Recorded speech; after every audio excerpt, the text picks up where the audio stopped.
Hello, everybody. It's Gary Stuckey here. Are you excited for another interview right here on Real Music? I've got Joel Hoekstra, one of the most underrated guitar players ever, if I gotta say. Yeah, you might know him from Siberian Orchestra, Rock of Ages, Night Ranger, Whitesnake. He's played with Cher, Iconic, and Revolution Saints. He's got a brand new album out. We're gonna talk about all of that and so much more. Had a great time talking with him. Super nice guy. Here we go. Here's Joel Hoekstra. Hello, hello. Hey, how are you, Gary? Good, man. You okay? Yeah, doing all right. How about you, bud? I guess I'm okay. You always say you're okay, and then, you fall Yeah, out. right, right. Terminal cancer, but doing Yeah, great. yeah. I just said I was okay, but then I died. Hey, but hey, you always hope for the best. But anyway, so what's going on with you? You look ready Uh, to go. I look ready to go. You're excited to talk to me. I could tell. Oh, well, man, I like to at least be grateful that I'm doing interviews and, people are helping me get the word out. So it's, all Yeah, good. yeah. I was just being funny. No, there's there's two or three people at least out there somewhere that want to see me, but they all want to see you. Hey, man, I was noticing online there are a lot of fans of yours out there. You've got a lot of fans. What do you think about that? Um, I have a really amazing, dedicated group of fans that I feel like post about me on a daily basis, which is really flattering, that kind of like keep up with what I'm doing. And yeah, I mean, I definitely, it's well, I guess when you're in those shoes, it's kind of baffling in a way, because it's like, well, you know, I don't know. It's me, but like at the same time, I'm really grateful, like so it's like, hey, thank you so much. But it's like, oh my gosh, like I can't believe that they're willing to be that actively interested in what I'm doing. So I mean, I'm really blessed to have that, to have like a really cool core fan base that are really actively involved in what I do. Yeah, and at least you're humble about it. You're not going, kneel before Zod, or Oh something. gosh, no, Yeah, man, no. If anything, I'm baffled by it. Like I'll right. go like, all right. I mean, it's just me. Like Yeah. no. They post. I think I made a post about it somewhere, and the next thing I know, one of your fan groups was sharing it all online, like on Twitter and different. I'm like, wow, they're getting excited about this. So I'm like, I better do a good job. I don't want to let nobody Yeah, down. pressure's on, dude. Yeah, no pressure, no pressure. Hey, check this out now. I know you get a lot of questions, a lot of the same questions. I don't want to ask them. I'm going to ask some that you've probably heard before, but you know what? Let me throw some at you just random, okay? What's your favorite food? Pizza. Pizza? Uh, what's your pet peeve? Um, I can relate it to the food thing, lip smacking. When Lip people smacking? smack their lips when they eat, that might be my least favorite thing in the world. How about that? Remember that, people, if you're in public. Okay. Uh, do you have any desire to see the Barbie movie? No, none. Okay. That was the right answer. That was good. No, Okay. just random. I'm kidding. I don't. No, I it's was all going to good, man. It's all good. Hey, or do you have that let's go hey Barbie, let's go party on your playlist by chance? I'm just saying you don't have that on. Okay, just No, no, no, sir. no, sir. Okay. Who's your favorite singer of all time? That I can't really answer. I mean, I've got a list of singers that I admire that I could off the top of my head Yeah, throw some at me. I could tell you like Lou Graham, Paul Rogers, Ronnie James Dio, Steve Perry, David Yeah, Coverdale. I think all those people kind of belong in that Mount Rushmore of great rock singers of all time in their own right. And there are several more. I mean, there's honestly, it's like apples and oranges at a point, like what you prefer out of a singer, because there's so many of the hard rock singers from the 80s are really great singers. I have a lot of great vocalists from that era, and the 70s as well. I mean, those are just, I guess, the people that come to mind, the people that I yeah, probably Yeah, I'm sure. I mean, I know there's tons. I mean, you probably hear somebody that you haven't thought of in a while, and you go, "Wow, that guy Yeah, can oh sing man, great." it's the favorite things in interviews are always really difficult, Yeah, because you always end up leaving off people that belong in there that you should mention. Like, so I've got like on that same topic, like I've got singers with much different voices that are guitarists. So you'd think guitar first, but I love David Gilmour's voice, sure. and I love Trevor Rabin's voice.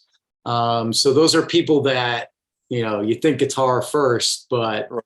I love their voice, and they're not like pyrotechnic singers. It's the tone of their voice that I like. It's not to check out the high note. Like Steve Perry, obviously, that's incredibly difficult to execute that kind of singing, and there's no way us mere mortals can do that kind of thing.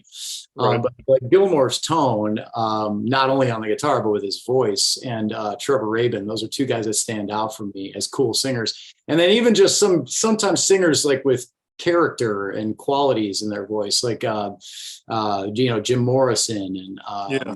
that maybe weren't like typically like, wow, check out that guy's voice, but like I love the vibe and the tone. Oh yeah. um Sure. yeah, so there's a long list. See, we could go on and on with that one. It's the same with guitar for me, when people want to hear like the favorite guitar. So like, man, honestly, it doesn't exist. There's a whole list. Definitely. Yeah. Yeah. I understand that. But speaking of which my favorite guitarist I'd say is Neil Schon. Have you ever worked with Neil Schon anywhere? I've gotten to know Neil through touring with Journey several times. Like when I was with Night Ranger, especially 2011, we did a really long tour together, that Night Ranger Foreigner Journey run, where I actually ended up playing with Foreigner for part of that tour as well, when Mick Jones was out. So yeah, Neil and I guess we probably met back in 2009. And so we know each other. And yeah, I mean, he's, as far as that melodic rock school of playing, top of the charts or whatever, top of the, that kind of style of playing, that memorable solos, lyrical. Right. He's also really underrated for his bluesiness. Like, when I hear Neil at sound check, sometimes Journey would kind of just noodle and play bluesier stuff. And, he's just got great touch, and, great player, obviously phenomenal. Sure.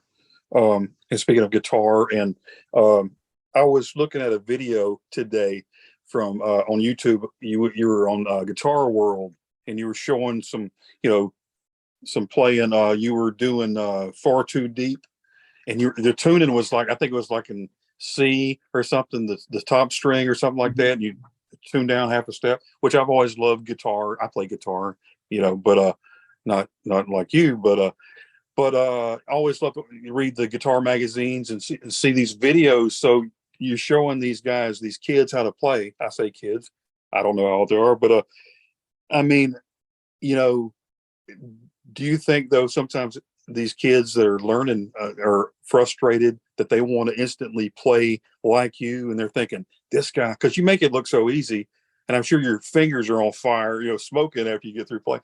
But I mean, how do you approach that? Have you taught some people guitar, and how do you approach that when you're trying to show somebody, hey, this is how I did it? And of course, you got to have a lot of practice. Yeah, I mean, the teaching is something that's really responsible for helping me get to where I got with guitar, because that's something that when I got out of guitar school, that I did as my primary source of income, and then would like take off when I needed to go play shows, when I had shows in my band or whatever. And I had 70 students a week basically through my 20s.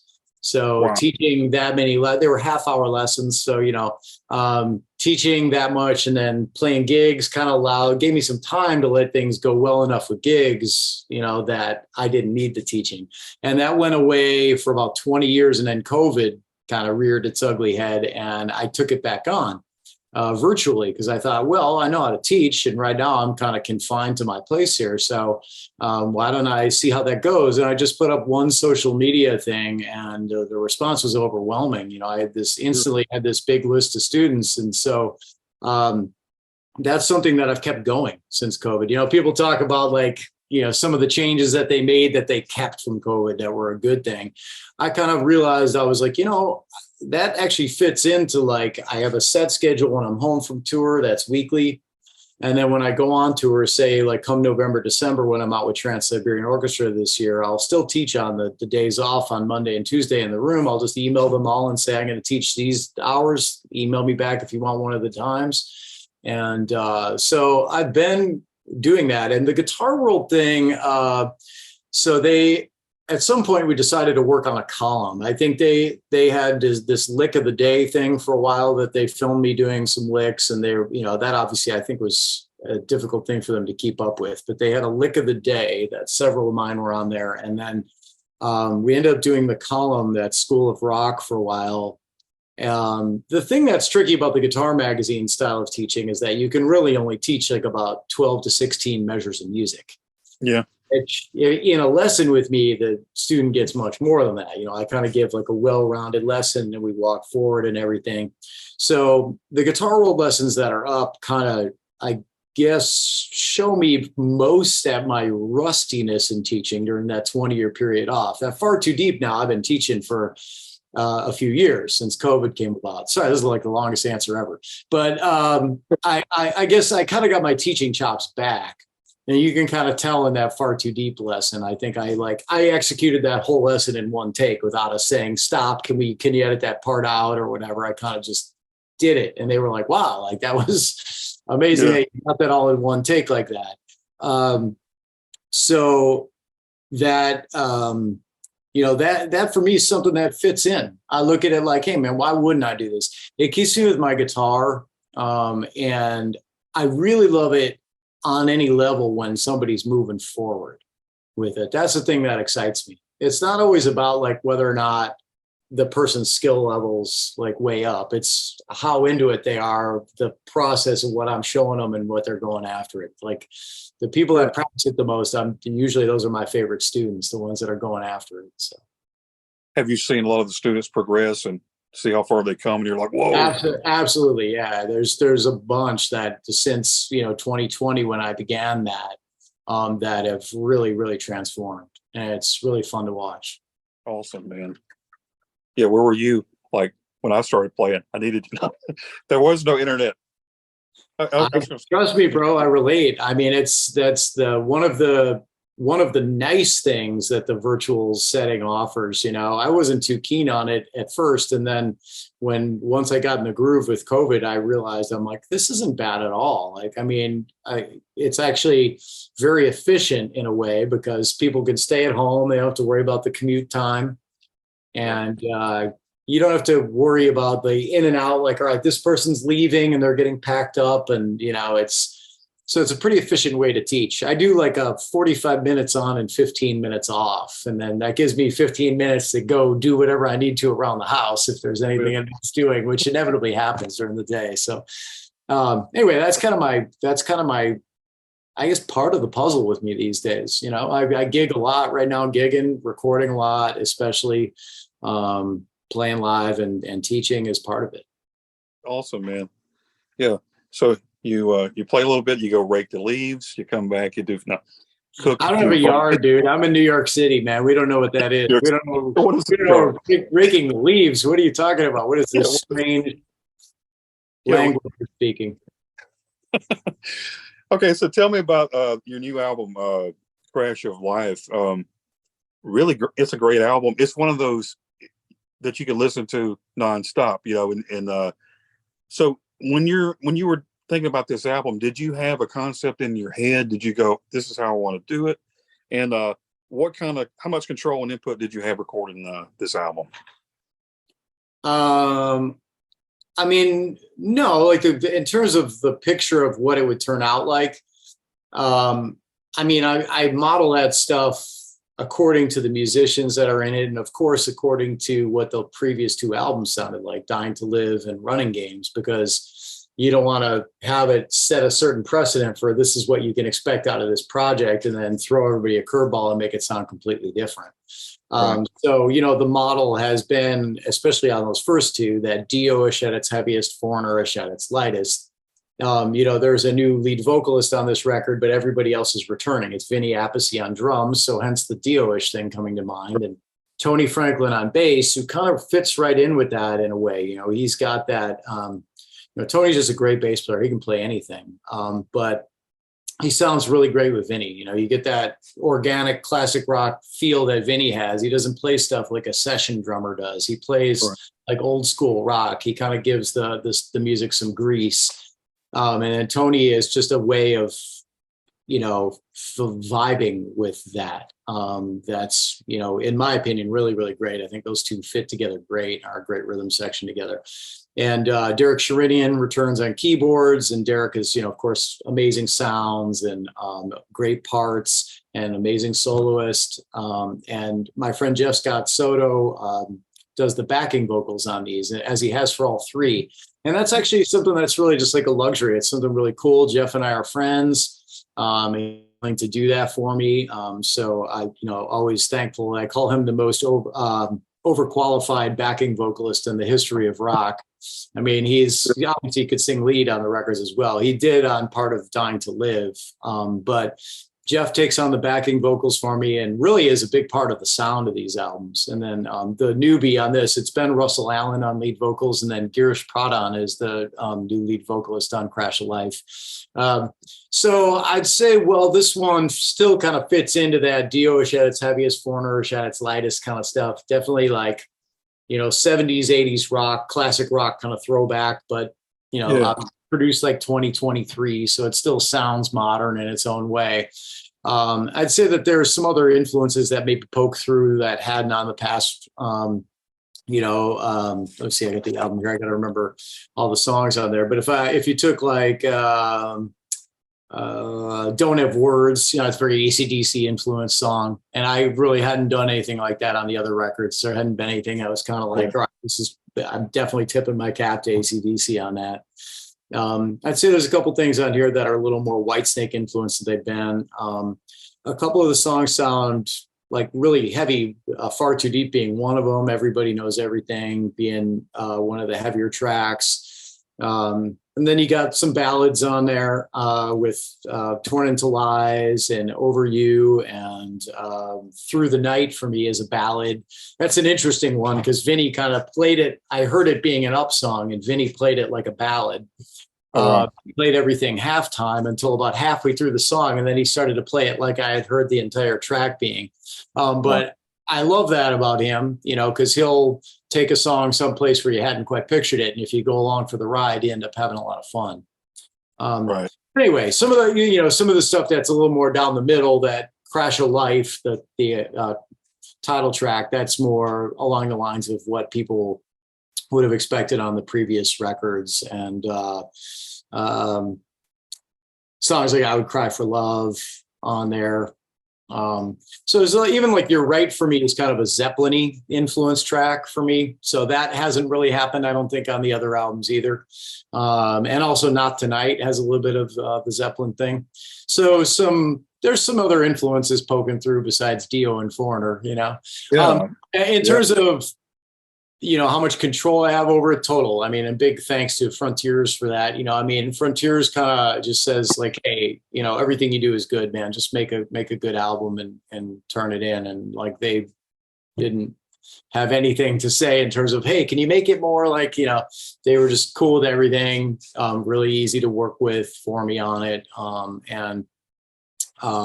So big thanks to those guys on that. And then that's the point of the control over it, is that this is kind of my moment to get to do that. I mean, I dig being in a band and dig being a part of projects where I'm not like the guy who's saying, here's how everything's going to go.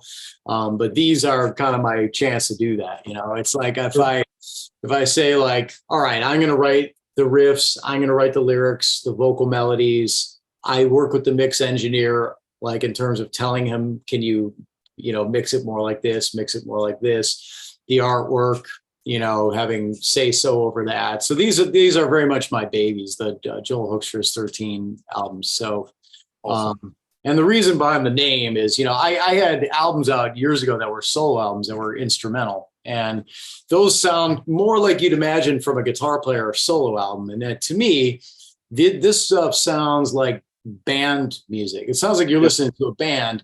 The hitch being is that it's not really fair to call it a band because I'm the guy that's writing everything and telling everybody, all right, here's the way the song's going to go. So it wouldn't be cool to those guys that call it a band. So I just consider Joel Hoekstra's 13 being like my rock project. That's like my rock project, but I enjoy it from a song standpoint more than a check out what I can do on guitar standpoint. I think, there's some cool solos on there and cool guitar playing on there, but it's not at all about me trying to prove anything on guitar. Very little to do with that. More like I just want to release an album of stuff that kind of brought me into this style of music and playing guitar itself. Sure. And you're talking about playing, guitar and you're recording, like when you're recording an album, like for instance, this album, how do you know when you've captured the right solo? What is it within you that goes, okay, that's it? Because you probably do a few takes, or maybe you don't do that many takes, but is there something that goes inside of you that goes, that's it? Okay, I got to stop. Yeah. I mean, listening back to it, so I like to jam to it a lot first because I consider that to be good practice. So if I'm getting ready to track a solo, I'm not necessarily doing takes. I'll just keep hitting the space bar and just jamming over it. Then you start finding little things. And then maybe you start like working your way through it and starting to record and maybe pick out some spots where you punch in and you just go like, that spot. I find sometimes, you think you're playing the phrase the right length of time. And when I listen back as a listener, I'll go, no, the phrase, it's carrying on too long. It should end sooner. In general, sometimes my phrases will go on too long when I'm playing. Your brain is more actively participating in it when you're actually playing it than when you're a listener. You want to hear shorter runs. You want to hear stuff have more money notes. Right. That's what I call, when you hear Neil Sean do a flurry of notes and he's got the bend at the end, that's the money note, I call it. That's right? it, man. So I love it. I usually find that like, I want more of that. Like the money note should happen in the middle of that phrase, not like full length. A lot of times I'm guilty of that when I go back and when I'm recording a solo, I'll find. So I usually go back and tweak that. And I try and come from a perspective of a listener, not from a guitarist. Right. And like you said earlier, so this album's more about the songs and about that as opposed to you just doing a 100%, dude. I mean, I think if I wanted to go after like, something really progressive and instrumental and try and like showcase like all the technical facility or, like I said, some of the musicianship that maybe would be more difficult for certain people to execute, that's one thing. But I'm just kind of like, that's not really what got me into playing the guitar. So I kind of had gone down that road a bit, getting into the fusion scene and, writing lots of stuff in odd meter. And, those that if you go back and listen to my album, The Moon is Falling, that's just under like Joel Hoekstra, you'll hear a lot of really strange instrumental music, and then as my career kind of took off a little bit more, got more well known for playing with the hard rock bands, it made a lot of sense for me to record my own hard rock album. And rather than alienate people, I think about music as a language, and like if you could, sure, I could. It's like somebody who has a great vocabulary. They're not walking around using their great vocabulary the entire time, right? That's right. You want to be able to like relate to people and have people be able to relate to you and understand how to speak to people. So that for me is how I look at this. Like I'm like, I'm not necessarily trying to impress anybody. I just want cool tunes. I want like a cool, good rock album, a well done rock album. Sure. And it is, it really is. And are you going to be doing any of these songs at shows or anything? Or are they coming up? Or I'm not sure. I mean, there's been some offers. People are starting to ask about it. I think a lot of it comes down to how much I'd be willing to invest in like monetarily and trying to like get shows up and going with it. It comes down to that and people's availability. So like, who would do the shows? I mean, Vinny would be an important part of that. We did play a show on the Monsters of Rock cruise. That's happened before. And having Vinny in there is really great because you can play a little bit of Dio and Black Sabbath. And with some validity to it, not just like, hey, here's a Black Sabbath song with nobody who's ever played with them. Right. So having Vinny in there was great for that. And then, of course, we could add a little bit of Whitesnake into the set. So when you're going out as something like this, that maybe not everybody has the albums yet, you can play some stuff and people are like, oh, yeah, okay, cool. Yeah. Right. I know this Whitesnake song. I know this Black Sabbath song. So, or this Dio song. So that would obviously make a lot of sense. And I think, Girish obviously right now has kind of established himself as far as his vocal ability on this record as being the guy who would need to be there, So Girish and Vinny, and then we take it from there and see who's available, and what could be done. The tricky thing just comes down to like, monetarily, you'd go, all right, well, I'm going to have to be the guy to pay everybody. So I'm going to lose my ass. We're going to go out. Basically, that's the main thing. Basically pay a lot of money to go out and take it on tour because it'd be my thing. Sure. So, Sure. it's sometimes a difficult thing when you're a musician and you're trying to focus on making a living as well, because that is part of our thing. I mean, as much as people don't like to talk about that, it's, you're trying to make a living to being a musician as well. It's not always about like, all right, this artistically is what I want to be doing. Yeah. Yeah. I mean, so it's, the key is to find the things that match up where, you find a balance or things match up and you kind of have a good time with both of those. I guess it helps, like back in the day, if you sold so many albums and you get the money for it, different world now. So it's not like you're just raking in the dough with these albums. Absolutely. Yeah. I mean, that's really the reason why the new model, that you don't hear fans complain about it as much anymore, but then when they talk about why people are in 4 bands or, that whole thing that kind of started to come about. And it's like, well, the reason is that you can't make enough money playing in one band anymore, unless you're part of something that's really, really successful. And like, most of the people I know that are doing better than me financially are kind of like the original members of those bands and have the songwriting. And so they've tapped into, a lot of money. I think to be in a position where you're playing as a side band in a band or part of a band, you kind of need a few things, which is I've always had like at least a few things that I've been a part of.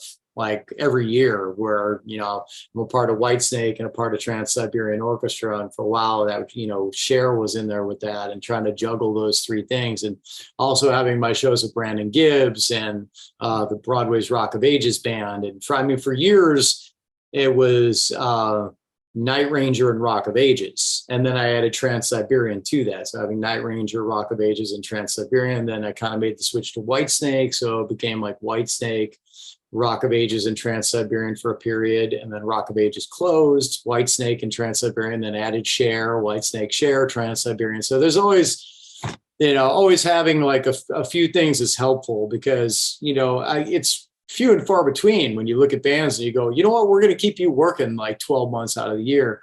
And people don't want to go like, hey, I guess I'm just going to sit around for 5 months. I'm not wired that way. I can't do it. Like, I just can't do it. I get like incredibly unhappy. I need to be like working on music, like all the time, to be feeling like I'm getting better and just feeling like I'm taking it as far as I can, Well, that's what I was going to ask you. Like you just answered a question, but that's true though. I mean, and seeing where you're coming from as far as of course it's about money. You want to have all these gigs, but does that work well for you? Like to be under this pressure of having a lot of gigs, like a lot of gigs that you have to play. But then I know like when you were in Night Ranger, you had to leave and do other gigs and different things like that. I know that can be a hassle sometimes, maybe for the band you're in. Was that kind of a problem? Yeah. Did they have a hard time there when you were in that situation? No, they were cool and very understanding. I mean, I think that Trans-Siberian they understood was, something that wasn't going to steal me away from them. It was just that, look, 2 months out of the year, there's this, Billboard top tour every single year that wants me to play for them. And, would I be able to potentially have somebody come in and play for me in November, December? And they, they were understanding. And I mean, I'm very grateful for that. They were very cool about that. And then Rock of Ages was really like a union protected job. You get hired on a Broadway show and you're not getting fired unless you're completely messed up. Like, I mean, you can sub out pretty much whenever you like. There's up to 50% of the shows you can take off whenever you want, and nobody can go in there and say, "Hey, I can be here more often." You're the guy that was hired, so it's your job, and that's like, you know, the union has your back with that. So that was really a nice thing, to be honest. That fit in so well in that period with Night Ranger. Is when I wanted to go play with them on weekends. I could sub out. I had 7 subs. So I'd contact them, and my only obligation was within 48 hours of them being on, needing to check in with them. And that was it. And then the rest of it was, you know, to basically take off whenever you need to and be able to do other things. So, I mean, having that was great to come home to every time. It's like I'd go out with Trans-Siberian for 2 months. The day I was home from tour, I was back on stage at Rock of Ages, you know, so that fit really well in that regard. It's hard to find a lot of things like that like, hey, it's great if you show up, and if you're not here, no big deal. So, yeah, really. Where can you find anything like that? Well, tell me, with Night Ranger, I know you left, you went to Whitesnake. Was that a hard decision, or how did that come to be where you just go, well, I'm going to go here to Whitesnake? At what point did you make that decision, and how did you come to that decision?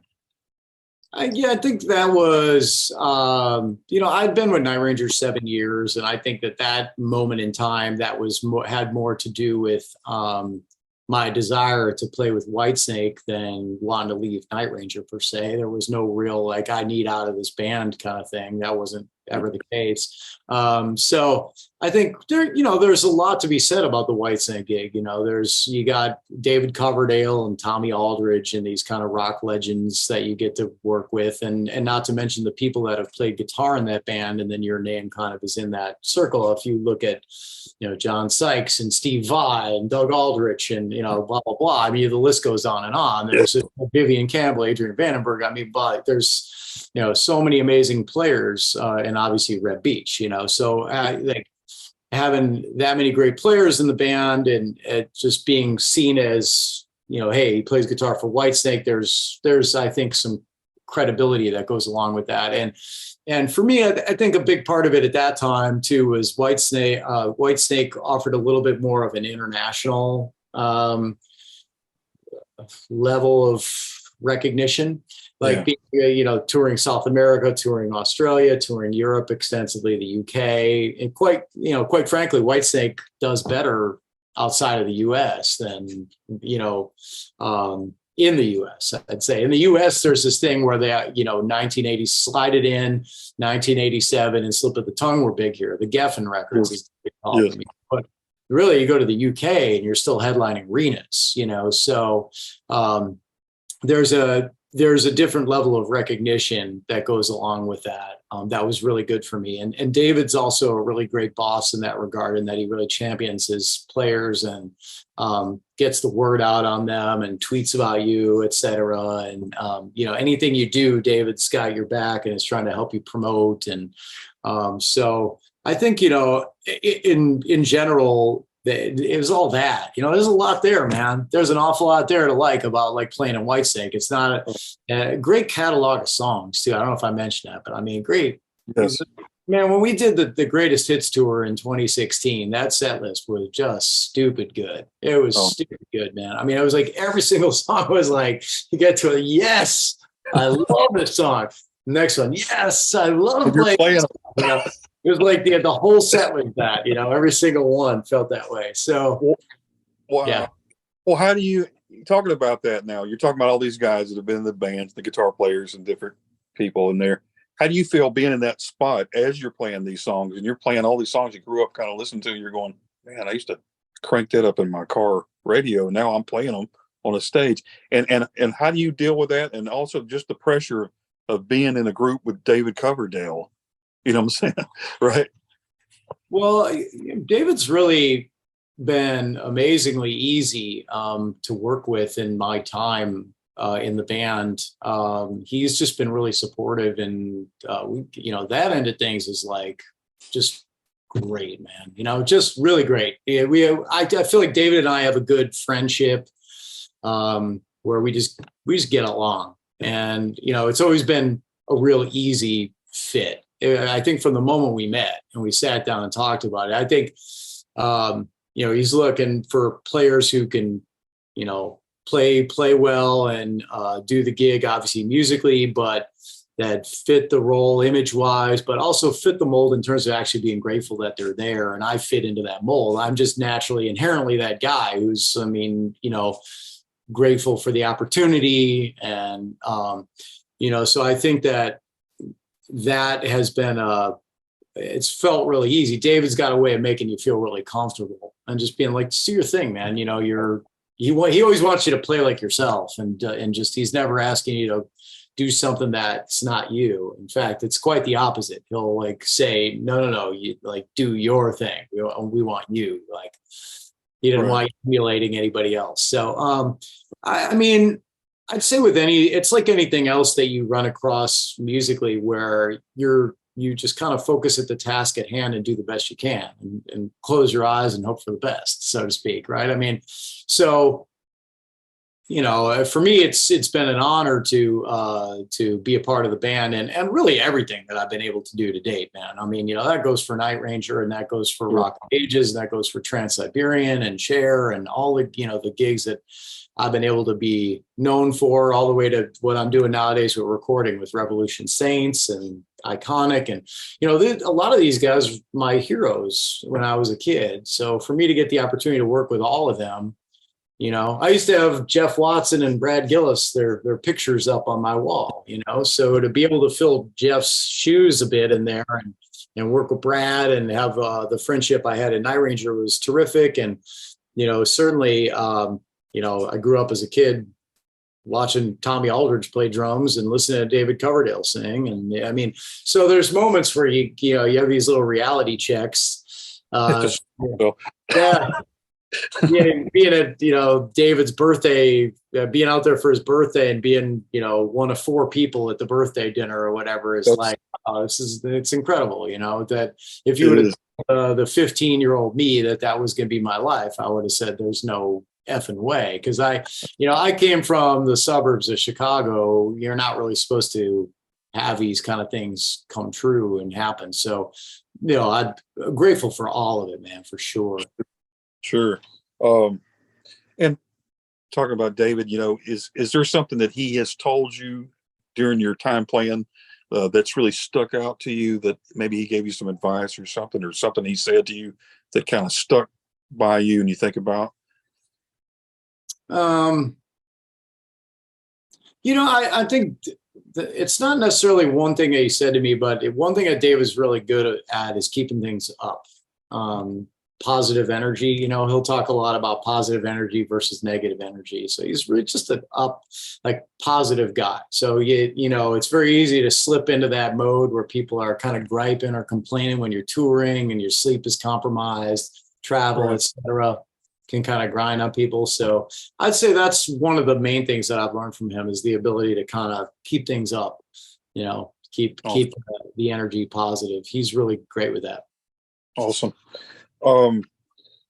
And of course, everybody knows about, before we end on that, the Whitesnake thing, is there anything in the future for Whitesnake that we need to know about, or anything going on? I mean, anything that happens with that's got to come from David, you know, but I will say I'm not really in the know anymore on anything than the general public right now. So, and it will come from David if there's ever any kind of formal news on anything. So, okay, we'll find out soon enough.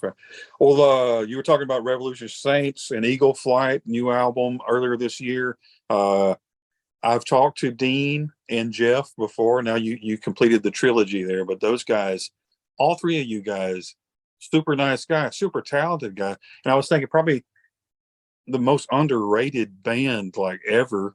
And just listening to the album is like, are you kidding me? This is, you know what I'm saying? I mean, I'll say that Dean is probably the most underrated vocalist in rock today, because he's such a good drummer that it detracts from people paying attention to him or including him in the conversation of who are the best rock singers out there today. Right. But I mean, he's truly amazing. It's like, it's actually unfair to us mere mortals, man. You know, when you Well, yeah. I mean, so when I recorded Eagle Flight, his vocals were not on there yet. They were still just kind of the demo vocals. And so I recorded it and I remember thinking, yeah, it's pretty cool, man. I was up on it, but when I heard the mixes and all of a sudden I heard Dean's vocals on everything, it was just like, he took everything from here to here, man. It was like, just to hear him sing he's really, really, really good. And I think people just they don't include him because he's not, they're not seeing him out front as the front man out there singing, right? But he belongs in there with all the top guys these days. When you talk about who the great singers are in rock, Dean is definitely, he's right up there with anybody. Yeah. Well, how did you get that gig with those guys? I mean, I initially heard from Dean. I don't really know exactly, what order it all happened that my name was brought into the mix. But, I think it just so happened that right at that time, I think Doug Aldrich looking more just to focus on Dead Daisies, and Jack Blaze was looking to focus more on Night Ranger and everything they got going on. And Dean asked me about playing guitar, and Frontiers asked me, kind of all somewhere right about in the same time. And I just, out of respect for Doug, who's a friend of mine as well, I just want to make sure that everything was cool and on the up and up, that there wasn't some, wanted to make sure I had the straight story on everything, that he was stepping aside. And then when I texted him, he was like, yeah, I actually told them that you should be the guy to do it. So that took any weirdness away there. And then I just kind of thought, well, I suppose, if you have the opportunity to play with Dean Castronovo and Jeff Pilson as a guitarist, like, the answer should be a yes. Those are two really talented guys. Like you said, two real nice guys, two real friendly guys. And both of those guys were really good to me back before things kind of went to that next level for me, when we were out with Night Ranger, Foreigner, Journey. And both of those guys always treated me really, really well on that tour. So we all toured together, ironically, or coincidentally, is a better phrase for that. We were on tour together. So I did get to know those guys, and they were always really super nice to me, man. And back then I wasn't nearly as well known as I've kind of gotten to through some of the other gigs since then. So yeah, I was thinking about that earlier. Yeah, you've obviously toured with those guys. Well, are there going to be any shows with you guys in the future? Can that work out? I would give better odds of that than people think. I think that right now the main thing would be Jeff doing the Foreigner farewell tour. But should there be a window in there, or should we pick this up and try and take it out live once they've finished their farewell? I would give it pretty good odds of it happening eventually. I think everybody's expressed interest in it. Dean definitely has expressed interest in getting it out there and giving it a go live, and I'm definitely up for it. I'm like, let's do it. Let's get out there and play it, man. I get sick of having the stuff sit at the level of like, well, you've recorded a cool album, and then people are saying, oh, well, that's all that ever happens with these. Be great to take it out. I think that too, just as a natural progression in the classic rock scene, now we're going to see a lot of that as the actual original bands retire and kind of go off. You're going to see the importance of a lot of these projects or whatever kind of fill that void. The people that have been in these bands kind of step up and be out playing that style of music and carrying the torch a bit. So I certainly hope so. I'd love to play some live shows with them. Sure.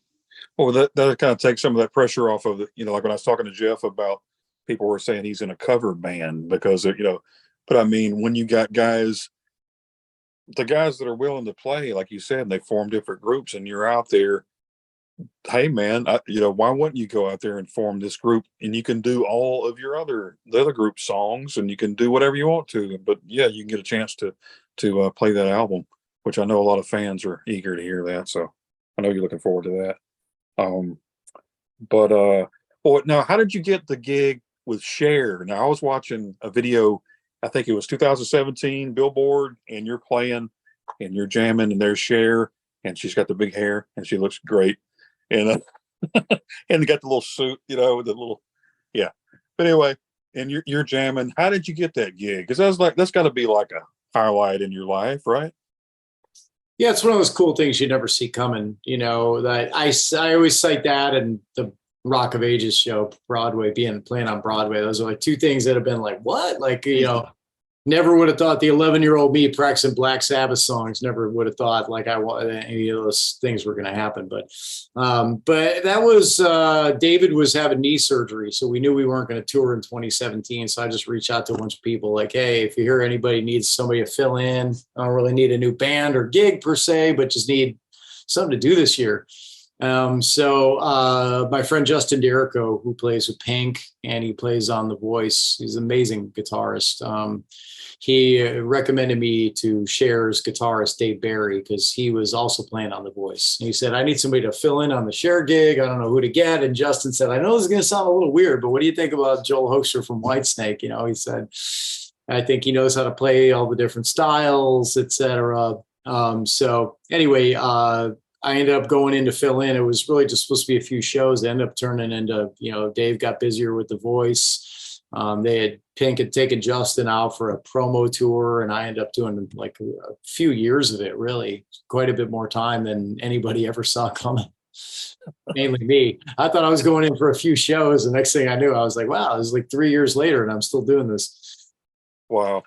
Well, with somebody like Cher, you can't turn that down, but have there been anybody in the past, they've offered you a job or somebody said, would you like to perform with this person, and you've turned them down? Have you ever turned down something like that? Yeah, I mean, there's been some bands that are name bands that have reached out in the past, and it just hasn't been the right time or the right fit. And yeah, that's happened. Yeah. Yeah. And you just say, but maybe you keep them in the back of your mind, or what do you do with that? Do you go, oh, maybe one day, or you might be looking for Sure. I something? mean, there's always like a professional reason for all things like that. There's never some, I feel this way about it or whatever. It's always like, I look at all the things like what logistically, how's that all going to fit and how's it going to look and what does it mean? And try to be rational about these things, So yeah, but in general, I don't really turn my nose up at, any kind of gig or playing. I'd rather be out playing a gig for free than home sitting on my sofa. Yeah, yeah. So for me, that's like, it's about becoming a better musician still too. You want to do what it is you do and do a lot of it so you can improve. It's not just about, like you said, it's not just about making money. For me, it's a lot of it's still about becoming a better musician and better at what I do.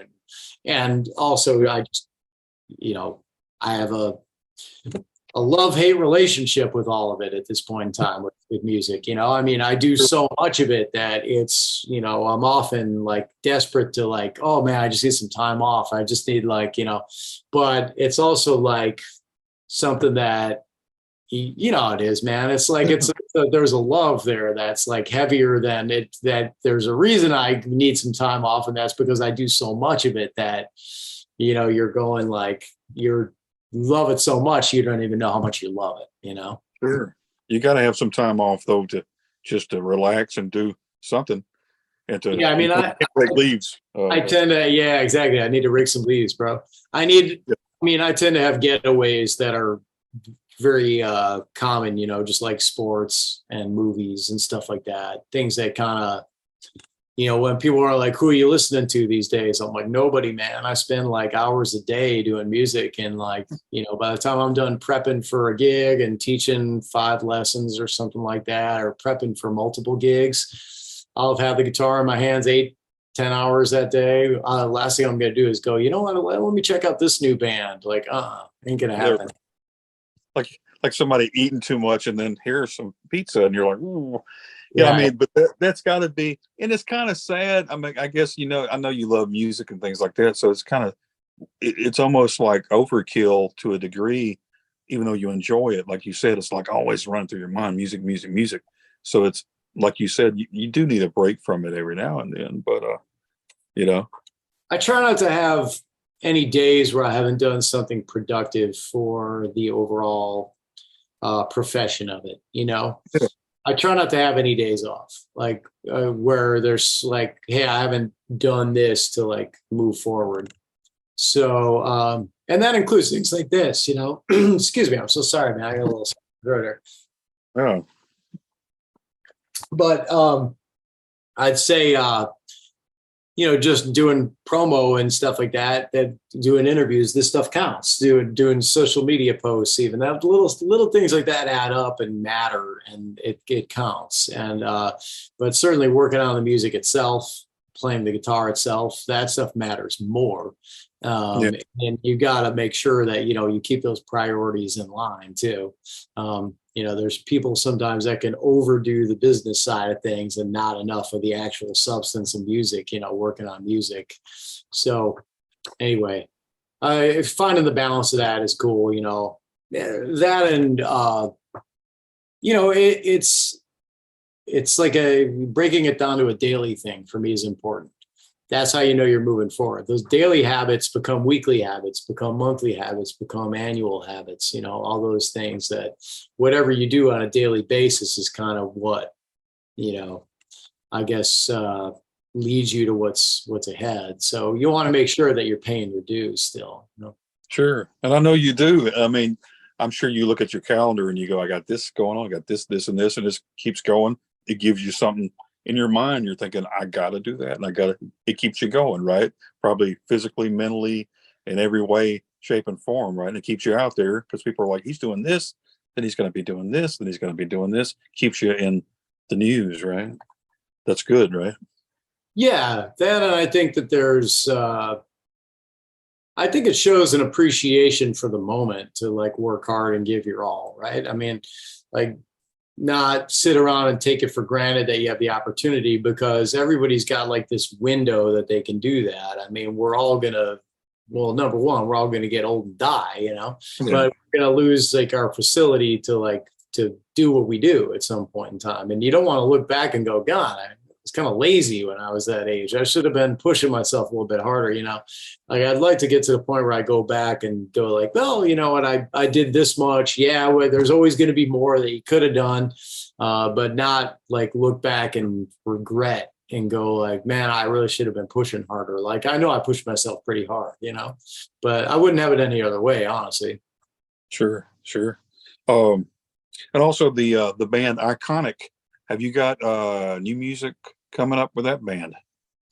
Yeah, so I gave the riffs to Michael Sweet. The way we do it with that is I write the guitar riffs and then Michael arranges them. So he puts them in the order he wants them, how many times, and then if there's one extra riff or something it needs, or take away a riff, whatever, Michael arranges the stuff. And then that goes to Nathan James and Alessandro Del Vecchio, and they write the lyrics and the vocal melodies. And so it's collaborative. And so yeah, that's in the works right now. So Awesome. I don't really know release, but I think it's more 2024 than it is this year. By the time everything gets recorded and mixed and everything, I think it's more of a 24 release. Awesome. Or are you going to be performing with those guys? Will that be a possibility? That's Yeah. certainly a possibility too. I mean, all of it, that I just got done playing with Marco Mendoza. We talked about it a little bit. I talked to Nathan James today on the phone. I wouldn't rule that out either. I think some of this stuff, like I said, there's bound to be like that moment where the promoters start looking at this stuff and going, you know what, we need some recognizable names on the bill. And and as some of the original bands are retiring and going away, you start finding some of these projects can get a little bit more money and get better offers. And so I would love that too. I'd love to play with Iconic live. I think that'd be amazing. That band would have some really amazing vocals live between Nathan and Michael Sweet, and Marco is a hell of a singer. And if Alessandro came out on keys, he's a heck of a singer. So you've got just four great voices right there. Wow. Yeah. Yeah. Well, it's almost that's like how they came up with the name, right? Iconic. You got these iconic guys in the band. I mean, that's an amazing bunch of guys. Michael Sweet I've talked to and a couple of times, and super nice guy too. And he's one of those guys that has like 30 albums out like at one time. You're like, man, Yeah. this came out with one last week. It's got this one over here. But what a Yeah, talented guy. Michael's got a really great work ethic as well. Yeah, and he's somebody that we've gotten along too from the very, I guess we kind of made friends when he was with Boston. He was playing with Boston at the time, and Night Ranger opened for Boston on a show. I think it was Alan Parsons, Night Ranger, Styx, Boston at Cynthia Woods Pavilion. And I got an email from Michael following that gig, and we hadn't known each other. Just saying like, hey, I was at the side of the stage, just want to let you know, you sounded great and all this stuff. And I just thought, wow, it's really nice of him, man. I mean, out of the blue to get an email through my website from him. So, we kind of been friends really since then. And I started working a little bit with him with his solo stuff. And we were always like, let's do something together. Let's do something together. And we always pictured it being, well, Michael will be singing and I'll be playing or something. But the way it shook out was they had taken this idea of having something for Nathan, and they were talking with Michael about something with me. And they said, let's put it all together. Let's make. So Michael ended up being more of a guitarist in Iconic, really, than lead singer. He does trade some lead vocals with Nathan in there. He trades some solos with me. But mainly, it's him just riffing and killing it on guitar. He's a great guitar player too. Yeah, he really is. So what are you currently doing? What's the rest of this year look like for you as far as your gigs and what you got going on and your plans? I mean, I have coming up a lot of stuff with Brandon Gibbs, my friend. We do these acoustic duo shows. So we have a Northeast run coming up. US, and then we're going to go to Europe for about 2.5 weeks. Have that fit in there. Then, of course, Trans-Siberian Orchestra come November, December. I'll be a part of the winter tour with that. And somewhere in there, getting the Iconic album actually recorded on my end, like tracking my guitars. So that's on the agenda. Probably start writing songs for the next Joel Hoekstra's 13 album, which, eventually I'll want to do. Right. Sure. To get that going. And, there's the teaching thing and the session work. And, some of that teaching thing, I should also tip my cap to Rock and Roll Fantasy Camp. I've been doing a lot of counseling for them and going in and, that's been a lot of fun. It's sort of like a different way of teaching. You teach people for 4 days kind of thing, a little bit more intensive. Wow. Yeah, I've always wondered about those kind of camps and everything that goes on there. So there's all kinds of different things that you do there at one of these camps? Yeah, I mean, the way those Rock and Roll Fantasy camps operate is there's like headliners that come in, and you basically get the campers ready as a counselor, which is my position in it. Your job is to kind of take your band and you get them ready to play with the headliners. So that, and the counselors put on a little jam/concert for the campers. So you end up learning some stuff and jam with other counselors and hanging with them and getting your band ready to do that. And then you give like a master class at some point in time during it as well. So it's usually those 3 responsibilities as a counselor. So it's good for you, as they're long days, and different weird things happen from it too. Like, this past one, I was the bass player in my band. Actually, the last 2 camps, I've ended up being the bass player. So all of a sudden I'm like, man, I haven't been playing much bass the last X amount of years here, and you find yourself like, working hard on, getting this going. Right. And a lot of times I end up kind of singing some of the songs. And so it's fun. Yeah, I bet. It's something different too. I guess everybody gets a kick out of that too. And yeah, that's awesome. Well, I appreciate you talking to me today. And, you're a busy guy. I don't want to interrupt you've got a lot going on. You could be recording something and I'm taking your time. But man, I do appreciate. I will say this: you're one of the most underrated guitarists. Your name should be like up in lights a lot more than people, than they've been seeing.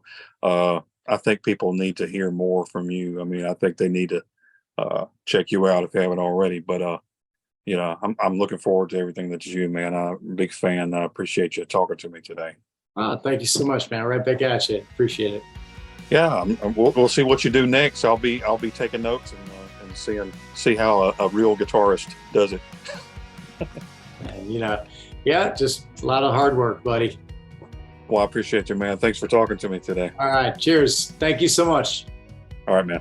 All right, bye. Bye-bye. Thanks for watching, everybody. I hope you enjoyed that interview with Joel Hoekstra. Hope you'll go check out his brand new album called Crash of Life.